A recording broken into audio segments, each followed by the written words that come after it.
Thank you guys for coming to my session. My name is Kerry Magro, and I have a specific story to share. First off, I want to thank Tracy Palm first off. She's not here, but Tracy Palm works for Transformations, and she's done an incredible job with this entire conference, along with all the wonderful volunteers. You can see many of them in the green shirts right here. I think the whole concept of this conference is really, really great, especially with the theme this year of Reasons for Hope. Ideally, we have a lot of teachers here, a lot of parents, but also at the same time, we have a lot of inspiration amongst us right now. And in regards to hope, there are just so many people out there who can really make a difference for so many individuals, not only with autism, just for people in general in their lives. And I come here today because I want to talk about overcoming obstacles. I want to give fresh perspective because I have a specific story. And my specific story is I have autism. I was diagnosed with autism at 4 years old. And it's something that I'm now 24. I've lived with. I just had my 20th anniversary since I was diagnosed with autism. And autism has become something that is a part of me, but also with my presentation, if you guys leave with just one thing, I hope it's this. And I'm going to share a poem with you of what I hope you guys leave with from this presentation. And the poem is called My Name is Kerry, and I have pervasive developmental disorder. My name is Kerry, and I have autism. This means I have autism. This does not mean I am autism. This means I see the world sometimes in a different light. This does not mean I'm in the dark. This means from time to time, I may have a difficulty expressing my emotions. This does not mean I don't feel. This means when I communicate, I do it with a style that's my own. This does not mean I don't have a voice. This means I may have a sensitivity when it comes to a certain feel or touch. This means sounds can sometimes make me feel uneasy. This does not mean I'm deaf or hard of hearing. This means I can often focus on certain interests for a long period of time. This does not mean those are my only interests. This means that I'm the only person in my family to have this. This does not mean I'm alone. This means I may have 500 other symptoms or capabilities that are different than yours in the audience. This does not mean I'm any less of a person than you are. My name is Kerry. Hi. And regardless of what PDD-NOS means or doesn't mean, autism can't define me. I can only define autism in what I do with my life and the way I go through my life. And I can only hope those individuals, regardless of being autistic or not in the audience, whether you're a parent or a teacher, can define your lives and your journeys in the way you best see it. I think I start off a lot of my presentations with that poem, specifically because I think one of the main things with autism, there are different treatments out there, there are different awareness campaigns, there's different groups, but I think one message we can really relay to our young ones on the spectrum is that autism can't define who you are. There are going to be rougher days sometimes, there are going to be breakthroughs some days also. And the one thing you have to remember is that autism isn't all of who you are. There are so many different individuals out there who I mentor, I consult for, who have so many different strengths and capabilities. And the one thing I want to make sure they understand is that even though they have something that might be just a little bit different than another individual, that doesn't mean they're any different than another individual. We all go through difficulties. There's not one person in here who can specifically say that they go through no issues through their days. And I think that's a very, very important message. Just making sure you understand that everyone is a little bit different. And some people might have more struggles than others, but that doesn't mean you're any less of a person. And don't let autism define your young ones. If you are autistic, don't let it define you. Define your path the way you best see it. And I think that's a very, very important message. So to go a little bit about what I've been doing today, I've been keeping very busy recently. I have 4 part-time jobs. Currently, right now, I am a columnist for Autism After 16, which is a website focused on resources for adults with autism. And it's a great website. I would definitely check it out. It's autismafter16.com. They really focus on the entire spectrum of the adult with autism, going from the young adult going possibly into college or into employment for the first time to living at home for living away for the first time, and it goes through a broad spectrum of topics, which I would definitely check out. Another thing I do currently is focused on a podcast, which is called Hope Saves the Day, which goes really, really well with Reasons for Hope for the conference. It's called Hope Saves the Day, Autism Radio, and I just started this initiative recently with Paul Simmons, and it's a radio show. He has actually been running it for 2 years now, and we talk about a wide range of autism topics. I would definitely check it out. It's autismradio.org. And the third thing I do is I am a social media consultant for Autism Speaks. I've been doing that for quite some time now, and it's been a wonderful experience. Autism Speaks truly is one of the main organizations out there, one of the more well-known organizations out there who's really trying to make a difference for autistic individuals. And quite recently, one of my big initiatives, which I just started in 2010, was involved with the movie Joyful Noise. I don't know if anyone got to see it. It involved Queen Latifah and Dolly Parton. Great musical.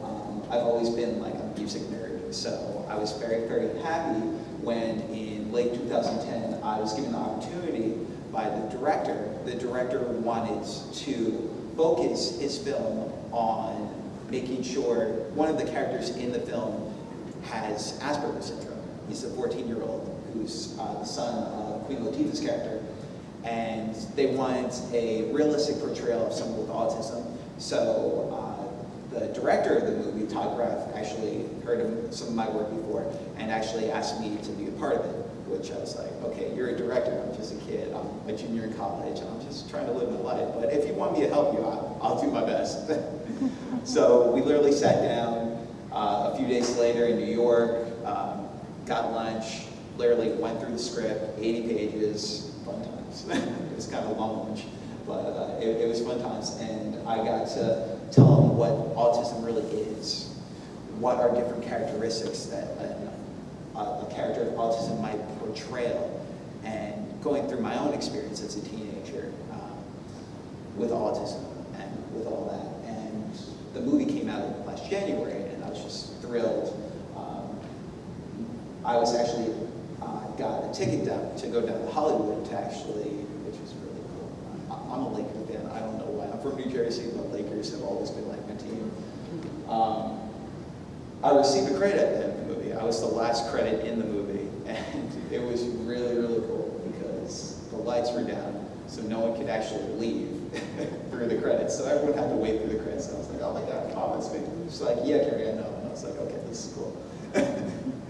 So that was a big, big turning point for me. And on the left is the character who actually played the autistic character in the movie. And his name is Dexter Darden, and he's a very, very talented young actor who's really moving up in the world. So it was just a great opportunity, and since then I've been focusing on trying to help different directors and different actors in regards to understanding really what autism is. And I'm going to explain a little bit more about, I have a musical background, which really helped me with my early development, which I'm going to talk about a little bit later. In addition, I'm running around crazy all the time. This is actually a break for me right now.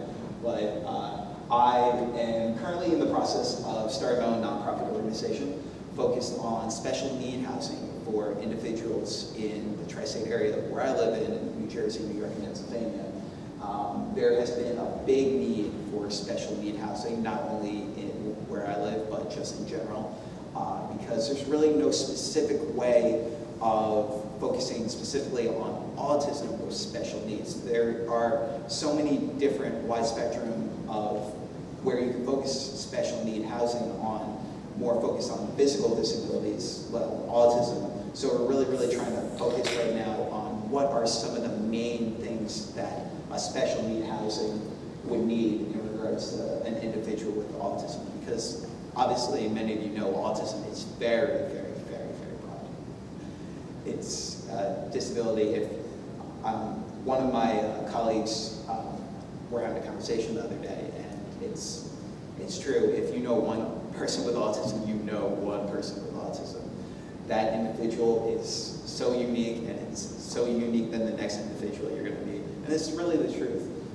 I know no one who's exactly like me. I have a lot of unique traits that make me who I am, but it's definitely not going to be the same as the next person. So yeah, that's one of my initiatives. I'm actually hoping that I hear about the nonprofit status this week, so fingers crossed. And along with this, the motivational speaking, which I'm doing today. I've been motivational speaking for over a year now. It's been quite an amazing opportunity to get to meet so many wonderful individuals like yourselves, and really try to get to tell you guys a little bit more about my experience so I can help you understand that there is hope in our community. There are individuals out there who are getting into adulthood and are really going out there to make a difference in the world. And not only for the autism community, just in general. And I think that's really amazing. There was another speaker yesterday who I admire very much. I'm going to talk a little bit later, Alex Plank, who started a website called Wrong Planet.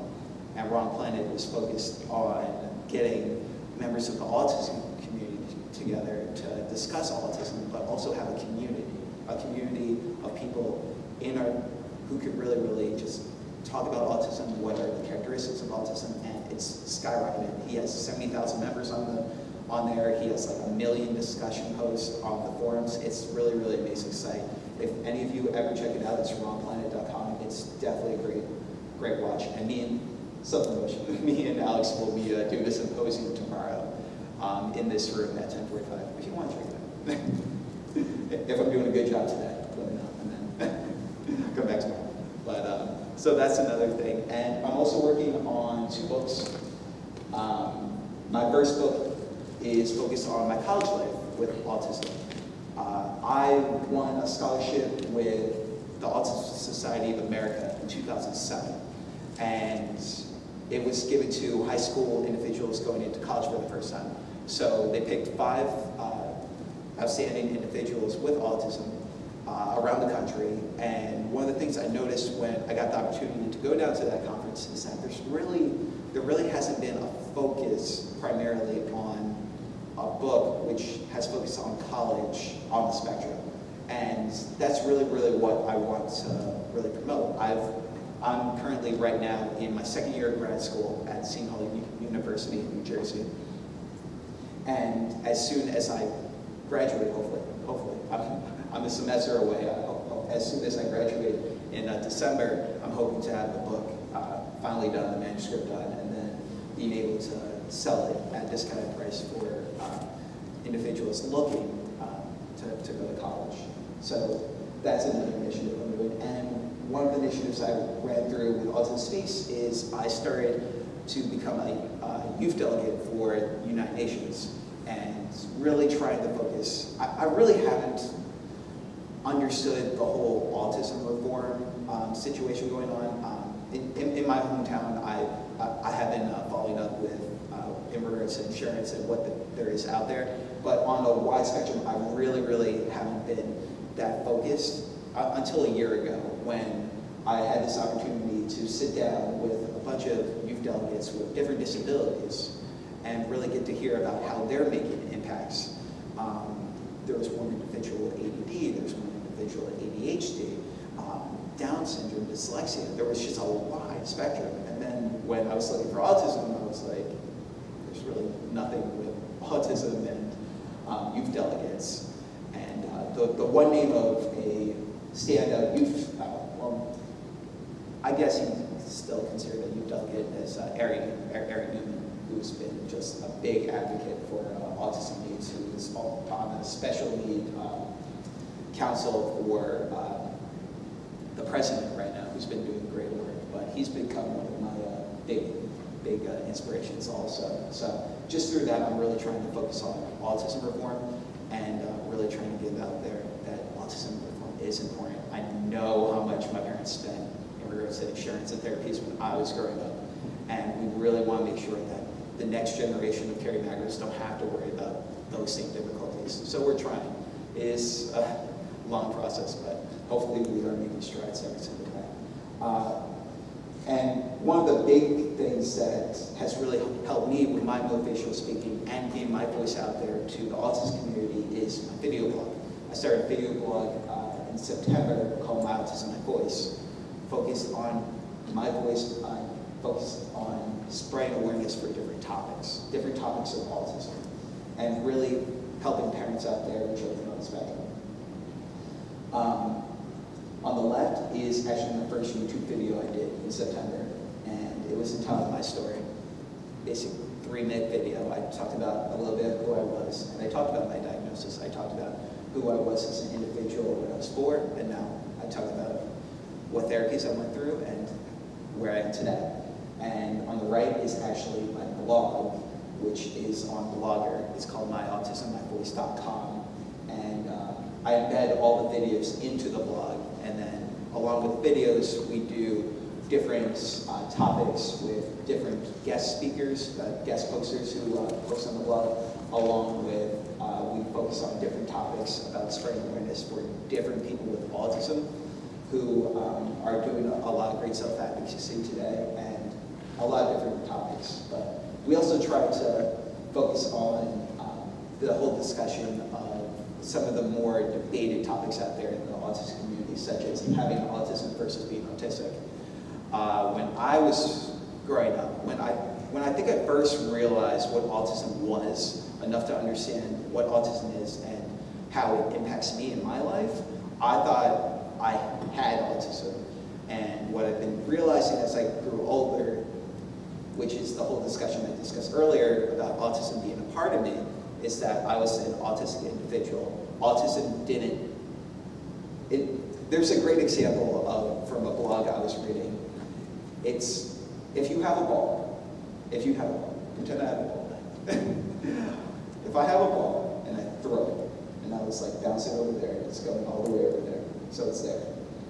It's not there, and you might be able to pick it up later, but it's over there. I don't have it anymore. With autism, I could never throw away autism. To me, autism has been a part of my DNA, a part of how I function, and it's really made me who I am. It's made me who I am as a unique individual with different characteristics and different strengths.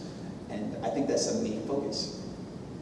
Having autism doesn't mean you have an unlimited amount of weaknesses. It means you have weaknesses along with strengths, just like any other individual. We really, really need to focus on that kind of language, because I think it's very, very important for our future, for people to understand.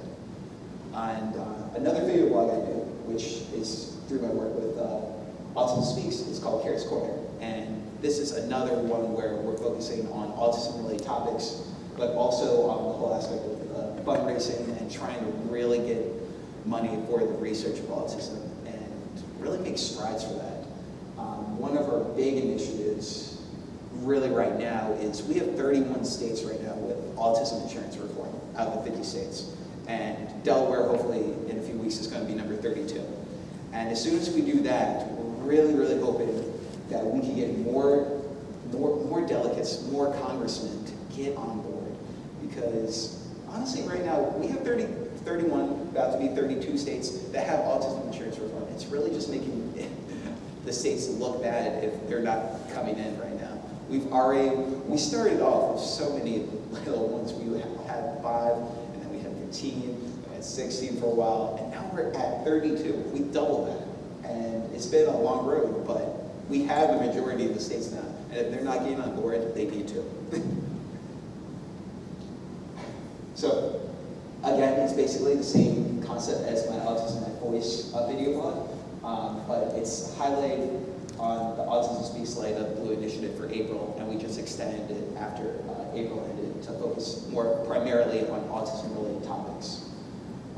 We're actually doing a Kerry's Corner, hopefully, for this conference, so you'll be able to check that out too. If you want me here for you too, just let me know how it is.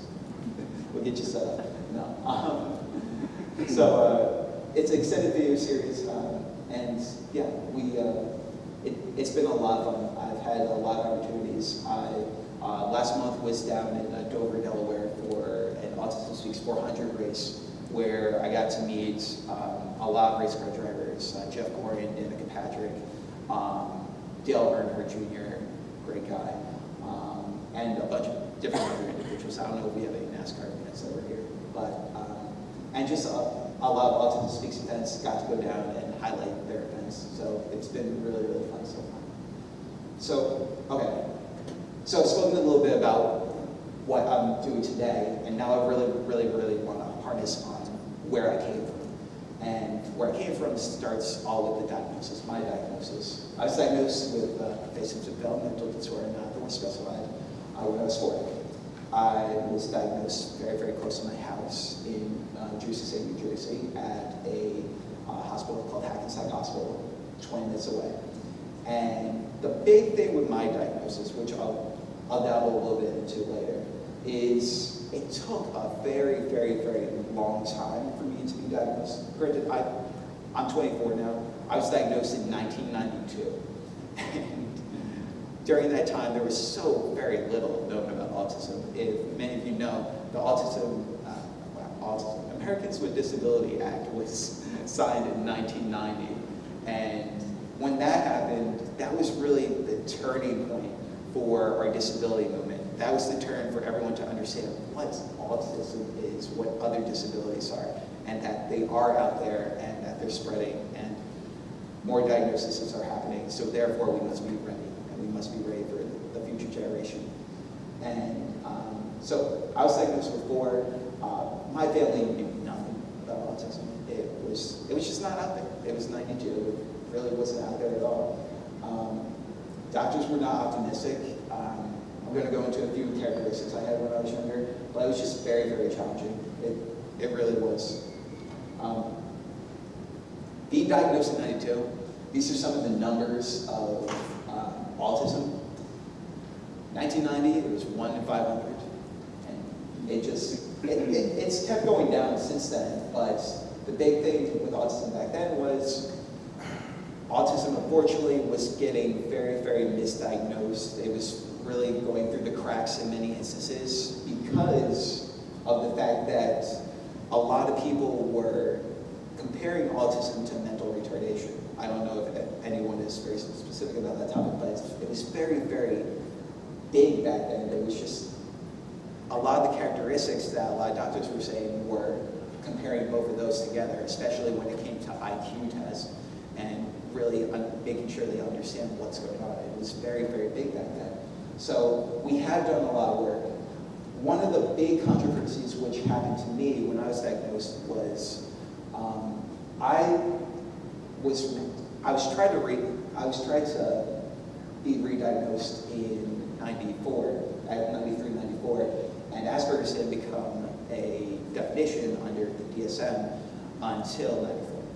So a lot of people thought I had more Asperger characteristics than PDD and OS, and it goes to show you how autism was still very, very unknown back then. And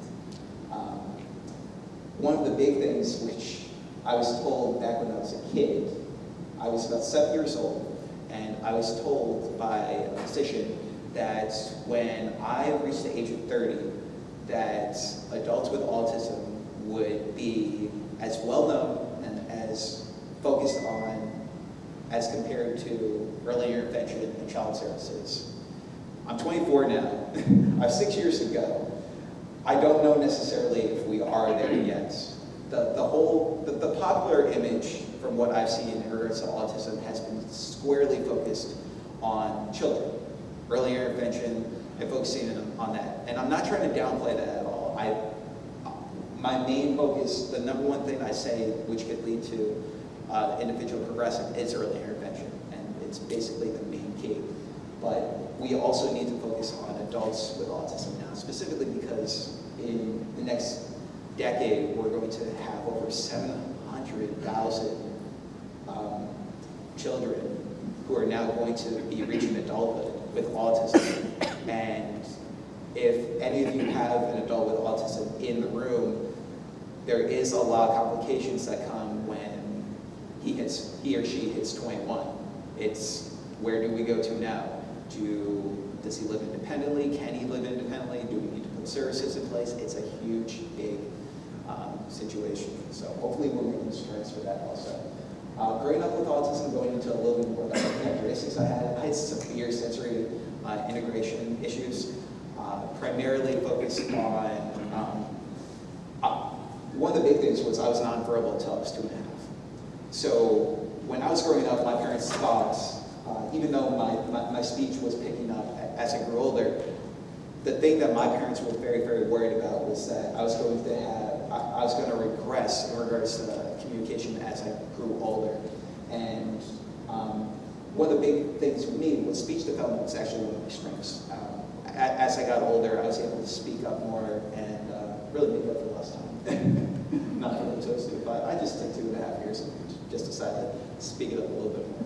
So most of my things were sensory integrations, different sounds would make me feel very, very uneasy.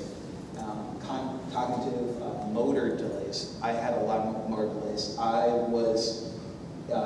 had physical therapy, speech therapy, and occupational therapy from 5 until I was 14, and then I had speech therapy until I was 17. And those were my main focuses. ABA was very, very unknown. I think if I had ABA, I would have been able to progress a little bit more than I have now. But it was just very unknown back then. So I think that was one of the only other ones I think I would have really needed back then. And I had twirling issues. I would always twirl my hair. It was really, really weird. I would have like knots. And, like when my parents would take the knots out, it would just look like a big afro. It would be weird. I'm not talking about that. Thank you. And difficulty with transitions, big thing. Change for me, I know change is hard for any individual, but change for me was just awful, just pure awful. I couldn't transition from getting out of the house to going out parents with my parents. I always needed to be in the house. I always needed to watch this TV show at this time. I always needed to play this board game specifically on this day, focus on when I needed to do it, and that was it. And if I didn't get my way, I would lash out. That was basically it. I would scream, I would yell. I was the only child, so I was a little spoiled, granted, but I was just very, very outspoken, and that was a big thing with some of the speech delays growing up. I just didn't know how to express myself. I had no idea on how to really get what I wanted, so I would just lash out, and it was definitely hard because I had a lot of emotional issues growing up because of the speech delays. And because of that, I got kicked out of the first 2 preschools I attended for multi-handicapped children, not only with autism. And one of the teachers went up to my mom and literally said, right before they kicked me out, "I don't know how to control your son." And my mom was just flipping out. She was like, "Well, if you don't know how to control my son, then it was hard back then. Autism was still very, very unknown, and especially with multi-handicapped classrooms, it's such a wide range. And I mean, I don't know necessarily if I would blame the teachers, because it's in a multi-handicapped classroom, which I've had experience with right now in some of my consulting and speaking, it's just so many different disabilities, and autism is such a wide range in the spectrum that you really just get so many different individuals that, I mean, I vouch for teachers. I love, if there are any teachers in here, I love you. Raise your hand if you're not, okay? Yeah, I love you all, because I know you guys are really, really trying to do the best that you can. It's just difficult sometimes. There's so much you need to know. It's a lot. So, at 5 years old, after my diagnosis, I went back to get re-diagnosed because I was dealing with emotional struggles. I still had those difficulties. And one of the big things was when I went to get re-diagnosed, I went to this woman who has become a profound individual within the autism community for diagnoses. If you have not had your child diagnosed yet, I would definitely recommend that, of course. But Margaret Herzig is definitely someone I would contact. All of her information is available via the Cornell Medical Hospital. She's probably a benchmark in regards to the whole diagnosis. I would definitely recommend her as someone to start out with. And she's very, very good with emails too, even just random people asking questions, because she really wants to help people.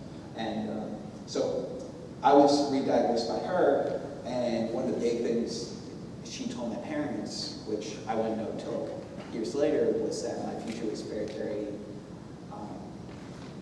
questionable. My future didn't have a destination. It really didn't have, there was a lot of uncertainty. There was a focus on, I'm sorry, if I get emotional, yeah, all right. I'm emotional with that. It was focused on the uncertainty of where I was going to be in a few years, because the emotional struggles did not progress. There was no, I was still lashing out. I was still having issues with that, and I was having all these problems with sensory stuff, with the sounds and everything. It was just, everything in here was like going haywire. It was really, really difficult. So one of the things she recommended was a therapeutic nursery school. And I think that became a very big point in my changing, because they were very, very hands-on. They were more focused on one-on-one based instead of one teacher and then like 15, 20 kids, because in my hometown, our student-teacher ratios were horrendous, even for special ed classes. And I think one of the big things which we're really trying to focus right now, especially in special ed classrooms from any age, from any type of schooling, is really getting the hands on the whole one-on-one aspect. And that goes a lot into the whole ABA information as well. So the challenges of grammar school and public school. My first 5 years, from first grade to 5th grade, were in public school. And they were in a multi-handicapped classroom for kids ranging from 6 to 14. If you could imagine being a 6-year-old with a 14-year-old guy who's like, probably like 3 of you, it's very, very intimidating, especially because you only have one teacher. And I remember having 2 aides, 1st through 6th grade, and it was just very, very difficult trying to make friends. I only had probably 2 or 3 other individuals who were the same age as me, and none of them had autism. And we all had different characteristics. I was able to fit in pretty well because of, I was mainstreamed in math, because I was very, very, I was a big math nerd. I was a big math nerd all through school, really, even till now. I was able to make friends in that situation, but one of the hardest things about my situation I had to go through was the fact that I was in a special ed setting for half my day, and then I was in a mainstream setting for the other day. So the questions that would come up in regards to, well, why aren't you with us the entire day? Why don't we see you at this certain time? And back then, I really just didn't know how to explain that, really. And the teacher wasn't able to explain that for the kids. It was just a very, very difficult situation, because you would have the kids all there the entire day, get to know each other, and then I would have to do half the work to try to get to know them while they were already establishing colleagues and groups and everything like that. And especially with a social interaction disorder, it's hard. It was definitely a hard process, but I think one of the big things which I was very grateful for was that I did receive my therapies. Those were really the 3 go-to therapies. My parents were very focused on also trial and error growing up, but those were the 3 that were the primary resources. Gluten-free diet was tried, music therapy was tried, ABA was really not tried, because ABA was still very, very uncommon at the time. And there were a few other therapies, but those were the main ones. I guess in school, because of also just the problems with not really getting to know that many people and having difficulty transitioning, was leading my parents to really trying different schools. I mentioned the whole aspect of trial and error, and it led to me being in 3 different schools in my first 4 years of schooling, which was very, very, very tough. It was really funny because when I was in first grade, there was a physical therapy and occupational therapy team. And in the school I was in, after the first year, they said that they were scared to go to the school and that they would not come back to the school unless, they said they wouldn't come back to the school, like period. So we would have to do something. And it was very, very interesting. Where I live, Jersey City, it's not necessarily the best area, and the therapists were literally saying, well, we can't come back. And those were literally the only therapists. So what ended up happening was we ended up switching schools so the therapists would come back to the school. And I see some people rolling their eyes, shaking my head. Trust me, I was livid, especially at that age. And so in second grade, that's where we moved to. And then in third grade, I dealt with another very, very difficult change when we had a top-notch teacher who focused on special needs, who was very, very renowned, who had 20 years of experience. And then the first week of school, she had a baby and went on maternity leave and didn't come back for the rest of the year. So we were stuck with another teacher who had experience, but wasn't as renowned as this other education teacher. And so those were some of the main difficulties. Basically, I struggled with acceptance. It was just very, very hard, like I mentioned, with the whole aspect of being in a special ed setting and then being mainstreamed half and half the day. Math would be in the first half of the day, and then the rest of the subjects would be in the other half. And it was definitely hard. I was constantly bullied, and not only for this specifically, but in our school, we just had the whole aspect of the kids didn't understand, and bullying is a big, big problem in any school today. Regardless of its disability, race, it's huge. And one of the things that became obviously noticed in the school system was that the teachers really were trying to focus primarily on helping you progress, which was great, and focusing on helping you with your weaknesses. But at the same time, there was a lot of tension between me and some of the other children in the classes, because we didn't think there was enough in regards to strengths. They weren't encouraging us what we were good at, just what our disability characteristics portray of us. And as a model of what some people are mentioning today, it's called the deficit model. And what I really try to focus a lot of my presentations is that even if you have a disability, it doesn't mean you don't have an ability. It's really the whole aspect of making sure you understand the whole weaknesses and strengths, and that you as an individual have so much more than just your diagnosis, your disability. And it's very, very important to remember. And I was also the minority in my school because Jersey City, mostly Hispanic school system, and that was another hard thing for me to understand. I really didn't understand the whole concept of diversity, even in the whole special ed aspect. So it's very, very challenging. I think when I made my biggest stride in schooling was when I got to middle school, where I went to a private establishment for only individuals with learning disabilities in Teaneck, New Jersey. It was for, again, multi-handicapped school.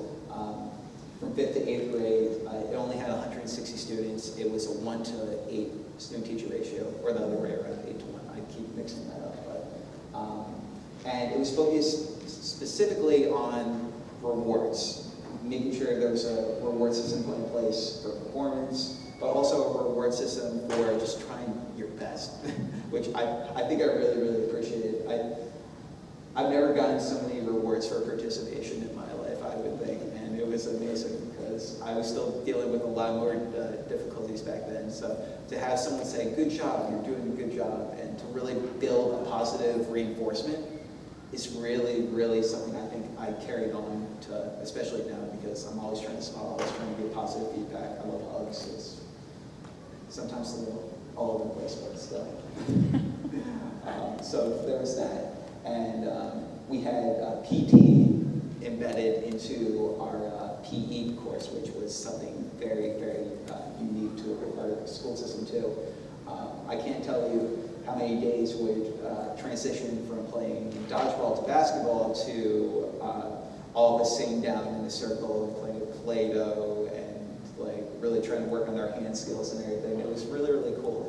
It was something different, something I've never seen before. I think PA was one of my favorite classes back then. Don't tell my parents. Maybe should edit that out. And then when I went to high school, I had the opportunity, because there's a joint program, there's a lower school and a high school, so the high school and lower school were literally a block away from each other, and all the kids from the lower school would go to the high school. So it was a great transition for me. I was able to really focus on building the friendships that I had there and building them even more. And one of the big services they gave was a laptop for all the students. They really focused on the whole aspect of technology, even back then, and really trying to make us understand how to be mobile, how to do all these different things, how to do word processing, how to make PowerPoints, how to do Excel spreadsheets even back then. And it really made a huge difference for us, because I think one of the big things autistic individuals can really strive with is technology. If we can get individuals, because especially with the whole social interaction difficulties that a lot of individuals with autism deal with, there are a lot of opportunities now, specifically in my case with social media, where you don't have to worry necessarily about the whole aspect of a team necessarily. You can focus on individual tasks, which really has helped me so much to really have those opportunities. It's just made me like skyrocket in regards to availability and being able to be hired for different jobs, because the jobs that I mentioned before, all of them are really one or two people focused, and that has helped me so much. I'm a columnist for one, a radio co-host, and I only talk to the other guy, and then a social media consultant. I go around doing videos, and I talk to a few people from here and there, but it really has helped me become more marketable, understanding that I can really grasp technology and also really go out there and get my name out. So I think in high school was one of the, yeah, I'm so white. Okay, granted, it's really sunny that day. Okay, so.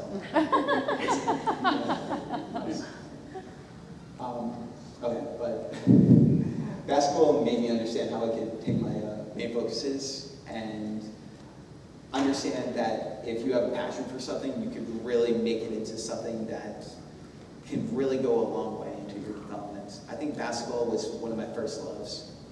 And it was, even when I was a kid, I was like 8 years old when I started picking up basketball. So it was like 96, and this was when the Chicago Bulls were like going through their second repeat with Michael Jordan. And I was just so excited. I was like a front runner for days. And I just loved the game. I got into it. I was in Pee Wee basketball. I was one of the pudgy kids with like rolls for days. And I just love the sport though. I love playing, and I just love having something there that I knew I could spend my time on and have a focus on, which really I think helped me in the long run, because I knew that if I put my work into something, I can really, really transition this to different things I'm doing in my life. And I ended up playing 3 years varsity basketball, and I was the captain of my varsity basketball team my senior year. And because of those passions, I even became student council president my high school senior year, along with the lead in my school play. Basketball pretty much gave me the skills and abilities. It also taught me about teamwork, and being able to have common interests with other individuals, which I think was huge to my development as well. And the second thing, this is me, I was the token nerd in this. This is a picture from me in high school senior year. I was the lead of my school play. I was Ichabod Crane from Sleepy Hollow, which is funny because my hotel room here is on Sleepy Hollow Drive, so I thought that was great. Just random things. But I've been doing theater since I was 6. When my parents were focused on the whole trial and error aspect, that was one of the big things they really liked. They liked the whole aspect of me really building my confidence with focusing on the whole aspect of being able to act, being able to work on facial expressions, because that was one big thing. I really couldn't understand facial expressions. So that really helped me with my overall confidence. It helped me build on being a motivational speaker today, helping individuals. And it just has meant so much, especially because when I was young, I also had retention issues. So being able to also have a passion for theater and music, I was able to focus on retaining this information because I knew I loved what I was doing. I just needed to figure out how I can make this work. And through a lot of trial and error, I became really, really good at retaining information after that. And it's really done leaps and bounds for me today. And I guess what really helped me with the whole motivational speaking aspect was the Autism Society of America, which I mentioned earlier. I received a scholarship, and they really gave me the ability to understand that there were different individuals with autism out there. I think before I got to the Autism Society Conference, after I graduated from high school, I probably only met less than 10 individuals with autism in my entire life. I had no idea if there were other kids like me out there. I didn't know about the statistics, I didn't know the numbers, I didn't know if there were more individuals like me out there who were doing things. It was really, really difficult. I thought I was alone in many instances. But I think from this conference, what it taught me was that I'm not alone. There are so many different individuals out there with unique stories and different things that are really, really special. So that made me really understand that by sharing my voice and being able to really go out there and express my thoughts could really go a long way in regards to advocacy efforts and really helping with autism advocacy in general. So I'd love them for that. And I'll be in the conference in San Diego if anyone's going next week. They have an annual conference, and I'll be speaking to. So I think the advocacy that ASA taught me really helped me to become an advocate for my college experience with autism. My parents were very, very concerned that I wasn't going to get into college, and so was I. Growing up, I didn't see a destination after high school. I thought it was going to be high school, and then I thought maybe I would get a job, maybe I wouldn't. Maybe I'd live independently, maybe I would live with my parents. I just couldn't see where I was going. I really didn't have that many passions besides basketball and music, but I knew I wasn't going to do both of those professionally. But I think one of the great things I got from applying to schools was a great motivational boost, because I applied to 13 colleges. Most of the application fees got waived, thank God. And I got into all 13. And I was like, oh, okay, all right. Maybe I had a little swag in there too. I was like, okay, I got into 13 colleges. No, and it just meant the world to me. It made me understand that I could do something, I could put my mind to something and really go out there and get it. And that's helped me so much. And so I decided to go to Seton Hall. Seton Hall had a great sport management program. I still didn't know necessarily what I wanted to do, but I knew I loved basketball. So I figured, do something in sport business, do something in sport marketing, and really just try to learn from there, take the next 4 years and really try to apply that.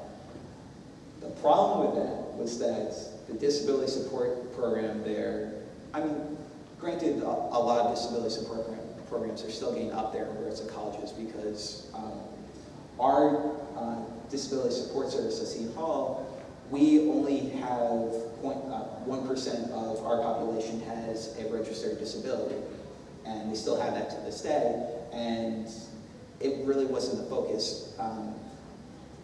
A lot of schools, not Seton Hall, but a lot of schools today, especially colleges, they really just do the bare minimum to really get by. They do what is sanctioned for them to have to do, and then they really don't go above and beyond for individuals with disabilities, because frankly, individuals with disabilities are the minority in every single college. And it's unfortunate, but a lot of people don't focus on that. And for the next generation of individuals with autism who are pursuing the college education, that really needs to become a big thing, because there are a lot of community colleges that are doing great work, and there are, don't get me wrong, there are some disability support programs that are doing great work, but we really need to make people understand that we need supports, we need services, we need these things at the next level. It's great to have them early on, because early intervention is key and progressing, but also at the next level, it's still almost as important. So these are some of the challenges that I dealt with. I spent all of my 4 years living independently. I lived in the dorms my first year, and it was interesting. It was definitely a mess.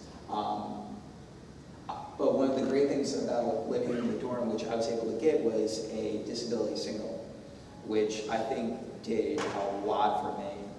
And most colleges do grant that permission for individuals with autism. I was given a single room, and it was really my oasis from my daily interactions with my classes and my extracurricular activities. It was just someplace where I could wind down, because I was still, even to this day, but especially then, still having difficulty with change, transitioning, and all that. So that was just a big thing. Subjecting myself to change, adapting to knowing no one. I was the only one. From my high school, we had a 90% graduation rate, but none of them were going to Seton Hall, and most of us went to, granted it's only 160 kids, so each one of us actually, from who I still keep in contact with, went to a different university, so we all had to deal with sort of knowing no one, and really having to advocate for ourselves, and really try to get out there with our interests, and really make friends. So it was definitely a challenge, especially freshman year. And I guess in 2008, when I became a sophomore, I did one of the things I think I really wanted to do, especially some of my earliest friends were resident assistants. Obviously, resident assistants are there for their residents to make sure they feel comfortable and everything. And I just thought, wow, this is really, really good. And if I can make friends with RAs, and they taught me all these different things about like going to school, being able to focus on time management, being able to focus on really getting out there, meeting people and everything. So I decided to become an RA my sophomore year, and I actually got it. And then I realized I was one of the only autistic RAs in New Jersey. And I ended up doing that for 2 years until I lived in a dorm in my first apartment senior year, which was amazing. And I think one of my shining moments in Seton Hall was through my advocacy efforts to get a student organization on campus. I started an organization called Student Disability Awareness, which was the first organization focused primarily on disability awareness and spreading awareness for different disabilities. We never had an organization like that on campus. Like I mentioned before, we were the minority at our university, 1%. And I started that my sophomore year. I went through student government and was just like, we need a voice. We need people out there who are going to make sure that these people are included. And we really went out there, and it's still out there till this day. So I'm very happy to have had the opportunity. And the picture on the right, it was my e-board when I left, and the following e-board once I graduated. So along with college, as I mentioned, I'm a social media consultant for Autism Speaks. Autism Speaks founded me because I was a big advocate of community service in college. And I was a big advocate of making a difference for people in the autism community after attending ASD. say. And Autism Speaks found me because it was my third year walking for them in their Walk Now for Autism Speaks events, which have become very, very huge around the country. I was founded by one of the walk directors who actually went to speak for one of the first times professionally at one of their kickoff events. And after that, they were like, okay, we need this kid. We need to get him in here. We need to get him involved with our autism initiatives. And a few days later, I was talking to a few people within their organization about the whole aspect of what I'm good at. They were asking me what my strengths were and how I can help them. And I told them that I love basketball. So a few months later, I got to go to one of their autism fundraising events called Tip Off for a Cure, which I had the opportunity to interview. This is really when I started to become a blogger. I got to interview a bunch of retired and Hall of Fame NBA players. I got to meet Dikembe Mutombo, Clifford Robinson, and a few other individuals, and it was just an amazing opportunity. And then I blogged on that, and then I went on the blog a few days later after it got posted live, and people were commenting, and like, oh my God, thank you so much. And I was like, wow, this could really make a difference. This could help people share my perspective, but also helping with these awareness events could really make a difference. So that's really when blogging became such a big thing for me. I've just been very, very trying to be as outspoken as possible and trying to get my voice out there.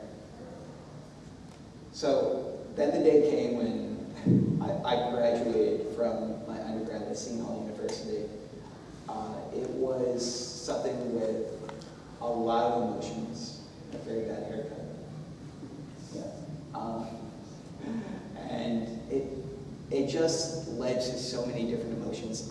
I never thought it was possible. Like I said, I thought it was going to be high school and then it's going to be done. It's going to be one and done high school. And then I never expected college to happen. I never expected to graduate with a 3.4 GPA. It just didn't occur to me that I could do these things. And then once I did it, I realized that, okay, now I can go on and do other things that I really want to accomplish. Because college was always a dream. I never thought I would get there. And once I got there, I realized I had more dreams after college that I'm trying to pursue now. So one of those dreams really focused, since I was in high school, was the whole advocacy thing. It was focused on doing all that. And I realized I had an interest in communication, so I built my public speaking skills up and decided to go to graduate school at Seton Hall for strategic communications so I could become a motivational speaker and speak out about autism and really get the word out to help individuals.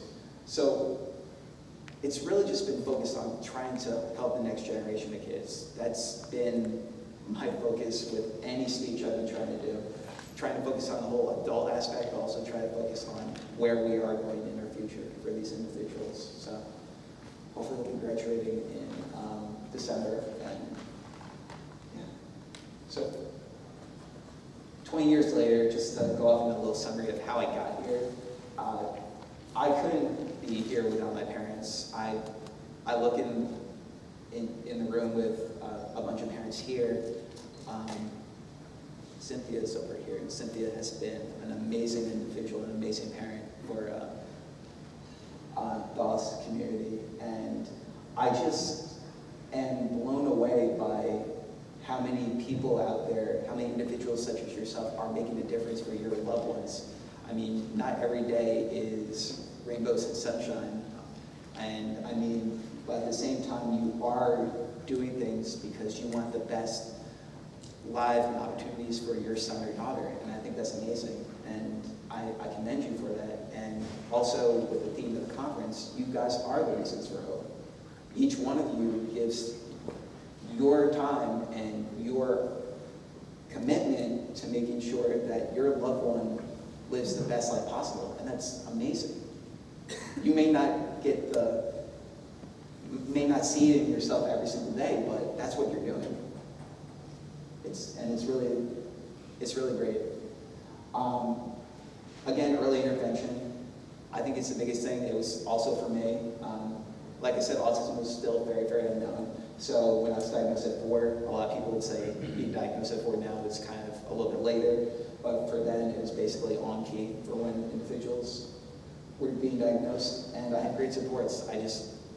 My parents would go out of their way, trial and error, every single day, and really found that not necessarily one therapy worked alone, but that you need to focus specifically on a bunch of different therapies to really help your son or daughter progress. And that's really worked for me. And the whole concept of embracing disability and turning it into ability, I think the positive attitude is something very, very, very, very, very, very, very, very, very, very important. It's something that really can turn around any situation you're in. It's important to remember the positives in your life and really make sure they understand, because as a role model, as a parent, or as an individual, you are in the fishbowl in many instances. And I learned the fishbowl effect when I was an RA for my residents. But the fishbowl effect really goes into effect with any situation you're in, because if you're a parent and you're having a bad day and this is going on and you show those things, then there are individuals around you who can see that you're having a bad day. And honestly, if you could just focus your time on yourself, because I think that's very, very important. You have to focus a certain amount of time on really having time for yourself, being able to go to the gym if you need to, just work out, just relax your mind, and to have time for yourself. It's huge. It's something that we all need to remember, because that makes us strong in the mind. It makes us able to understand that we can be positive, we can have a good life for our individuals. We just need to focus on ourselves too, as much as we're focusing on them. And being able to fall in love, that's basically why I think I'm here today. I think if I didn't have basketball, I didn't have music, I didn't have things that I could fall in love with, I wouldn't be here, because I think I would have just lived a very, very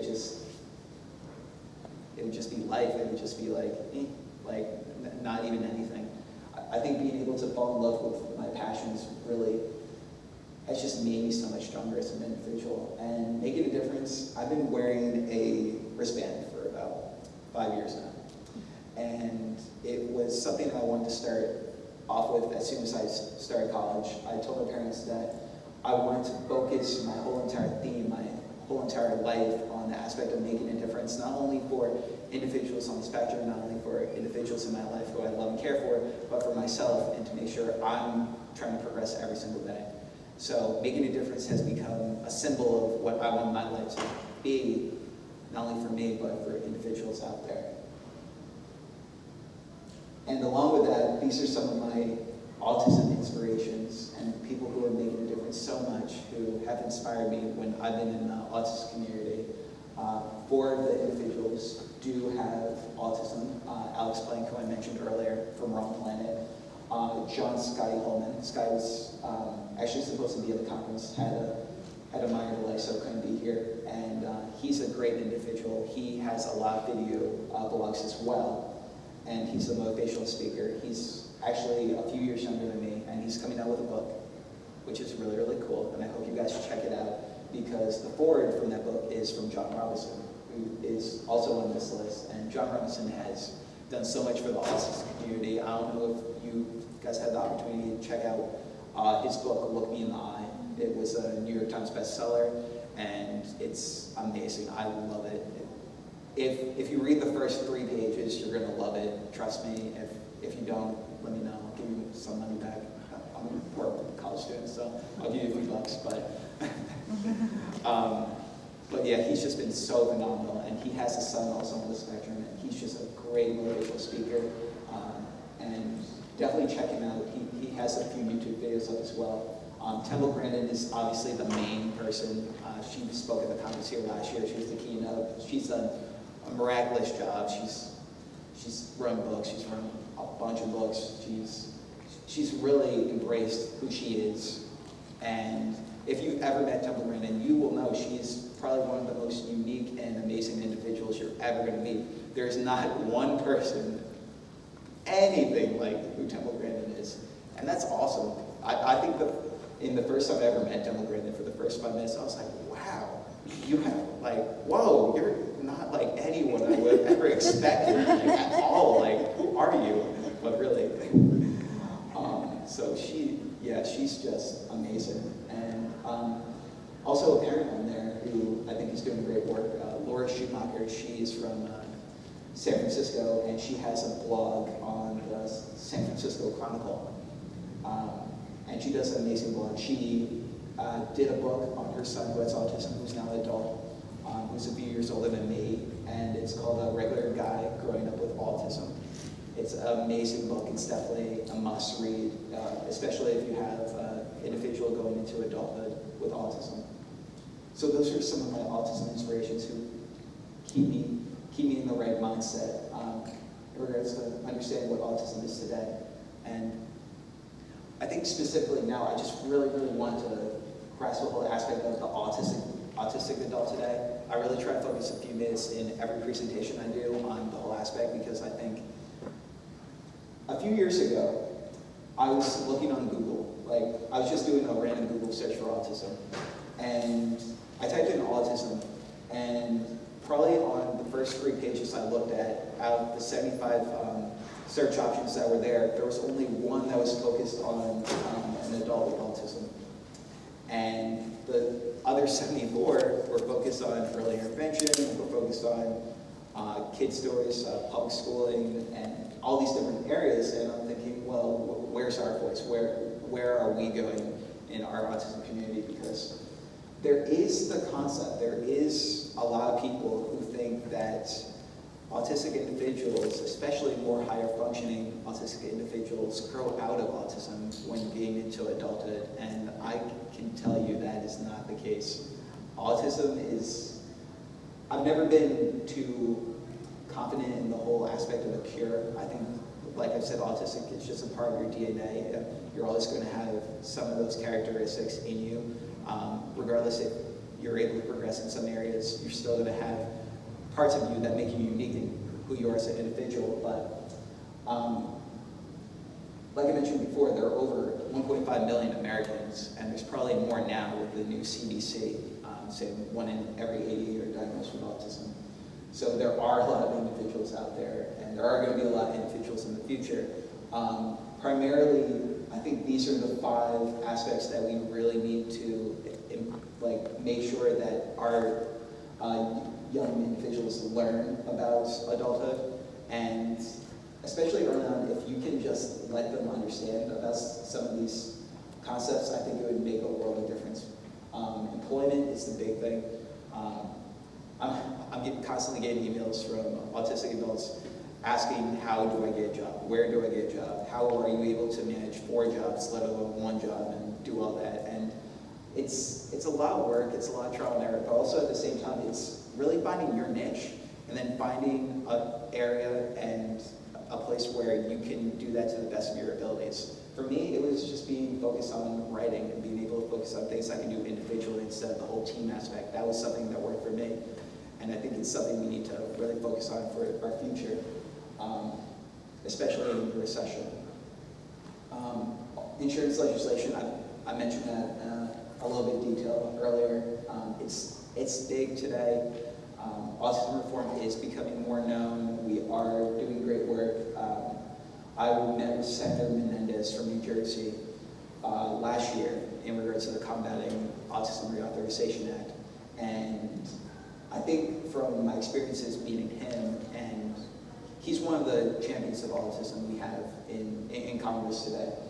And I think from meeting him, I really learned that there are individuals in Congress. It feels like when I talk to a lot of parents, they don't understand why there isn't a congressman or someone whose main stance is primarily focused on autism. It always seems that there are congressmen and individuals in politics who are like on the side of the autism conversation, but think that autism is too debated of a topic and they should stay away from it. And I'm like, no, let's focus on this. Let's make sure that people are well known, because we have a huge community. If anything, if anyone remembers, actually, this was probably 2 weeks ago, does everyone know the rapper 50 Cent? Does everyone know the rapper 50 Cent, autism tweets, and that whole story? Okay, well, if you don't know, rapper 50 Cent, on his Twitter page, he was coming out with a new album. And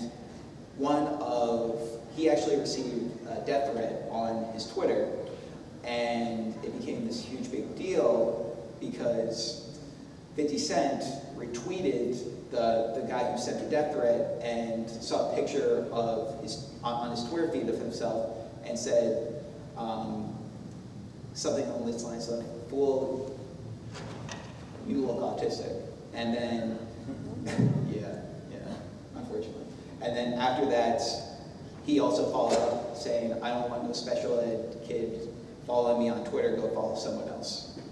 And after that came out, for about a week and a half, we had so many autism parents, autism parents, individuals, self-advocates, going crazy about this conversation. I did 2 video blogs about it too, asking him to apologize, which he later did, which was really, really great. But it was a huge thing. But I think one of the things we realized from this situation, we got him to apologize. We have probably hundreds of thousands of tweets from autism individuals, parents, etc. and so forth, saying that this was not okay. And after we did that, we realized, wow, we have a community. We have a community that can make a celebrity like this guy, who probably knows nothing about autism, really take down what he's saying. And he's never apologized for anything he said on Twitter. He said some stuff. He's said some stuff on Twitter, trust me, as a follower. So I think this is a big, huge thing we also need to focus on. And again, supports. I think if we really want to go in the future, also with housing and supports, we really need to focus on making sure we focus on adult topics with autism, and we also focus on what adults with autism need, and we also focus on ways of becoming independent. Independent skills are very, very important. Social skills are very, very important. And just being able to do life tasks. There are different exercises and different programs out there which are somewhat unknown on a wide scale that focus on daily living, what you're going to be expecting if you live independently. I actually have a seminar I do on that also. And I think that's something we need to go to. And self-advocacy, because being an adult is really about being independent, being able to do things that you never thought you would have to do when you were a kid, and just being able to know that you're going to be okay, and being able to have supports there for you, but also just self-advocate for what you need. I think that's the big thing I'm learning in college overall too. So, in regards to the rest of the autism spectrum, need autism reform in all 50 states. I think the best website I know in regards to learning more about autism legislation is autismvotes.org. Autismvotes.org is also funded through Autism Speaks, so they have a very wide range of resources out there, and I would definitely recommend you guys check them out if you want to learn more about autism reform in your state. Stay away from the deficit model. I feel like we need to focus on strengths along with weaknesses, and vocational training. We need to get that going a little bit earlier on as well. And I've seen this popular image of autism today revolves around children. We have more children with autism than we do adults, but at the same time, we really, really need to focus on the wide spectrum of autism. It's going to be something that's going to become more and more important as our loved ones get older. And keep a positive outlook. It's something I try to do in every day of my life. Just a little bit, even if I can't, even if I'm having the worst day, I just try to think where I came from and where I am today and how much hope there is out there. And if I'm having a bad day, just remember that there are better days ahead, and that every day is a blessing. Every day is a blessing, and live life like it was on purpose, basically. You know? Live life like every day was on purpose. Wake up thinking that, and it truly will make a lot of difference. So, in conclusion, I'm doing pretty good each time. Like 15 more minutes, but in conclusion, this is a quote that's really gone with me for many, many years now. Never doubt that a small group of thoughtful, committed citizens can change the world. Indeed, it is the only thing that ever has. We have 350 individuals at this conference today. We have a great community here of individuals, regardless of their teachers, parents, self-advocates, etc., and so forth, who can make a difference in the lives of individuals with autism. And I keep saying make a difference because I hope that's embedded into everyone's heads when they leave, that you can make a difference in your loved one's life. I mean, I didn't know any of this was going to be possible. I didn't know where I was going to be. And here I am trying to make sure that the future generations of Kerry Magros can go to do great and amazing things that they never even thought they could do. And I think that's huge. I really do. So, on that note, I'll leave a few minutes for Q&A at the end of this. So if you guys have any questions, I would be more than happy to answer them. And we are also doing a symposium tomorrow, so I'd be more than willing to answer them then too. So, thank you guys so much.